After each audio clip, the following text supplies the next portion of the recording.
அதிகமாக நேசிக்கிற அன்பின் தகப்பனே, இந்த மாலை ஆராதனை வேலையில் ஆண்டவரே மட்டும் நிர்மகிமையடைந்த கிருபைகளுக்காக நன்றி செலுத்துகிறோம்.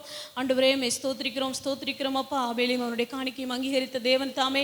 ஆண்டவரே, இந்த நாளில் நாங்கள் படைக்க இருக்கிற ஒவ்வொரு கரங்களில் இருக்கிற காணிக்கைகளையும் தகப்பன் அங்கீகரித்து ஆண்டவரே நீர் ஆசீர்வதிக்கும்படியாய் ஜெபிக்கிறோம் அப்பா. உழைக்கத்தக்க பலனையும் சம்பாதிக்கத்தக்கதான ஞானத்தையும் கொடுத்த தெய்வம் ஆண்டவரே அப்பா. ஸ்தோத்திரிக்கிறோம் அப்பா. ஒவ்வொருடைய கரங்களில் இருக்கிற காணிக்கையும் தகப்பன் அங்கீகரிப்பீராக ஆண்டவரே அப்பா. ஸ்தோத்திரம். கொடுங்கள் அப்பொழுது உங்களுக்கு கூட கொடுக்கப்படும் என்று சொன்னது போல ஒவ்வொரு பிள்ளைகளுக்கும் கூட கொடுத்து ஆண்டவரே பல ஆயிரங்கள் லட்சங்களை ஆண்டவரே கோடிகளை உடைய பிள்ளைகள் சம்பாதிக்கத்தக்கதான கிருபைகளை நீர் தந்து ஆசீர்வதிக்கும்படியாய் ஜெபிக்கிறோம். உன் கையின் பிரயாசத்தை ஆண்டவரே சாப்பிடுவாய், உனக்கு பாக்கியமும் நன்மை உண்டாயிருக்கும் என்று சொன்னது போல தகப்பனுடைய ஆசீர்வாதம் ஆண்டவரே ஒவ்வொருடைய தொழிலிலும் ஆண்டவரே வருமானத்திலும் காணப்படும்படியாய் ஜெபிக்கிறோம் அப்பா.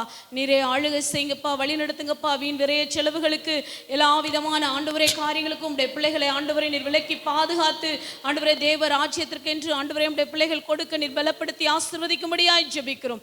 நீரே ஆளுகை செய்யும், வழி நடத்தும். இயேசுவின் நாமத்தில் ஜெபிக்கிறோம் எங்கள் நல்ல பிதாவே, ஆமென்.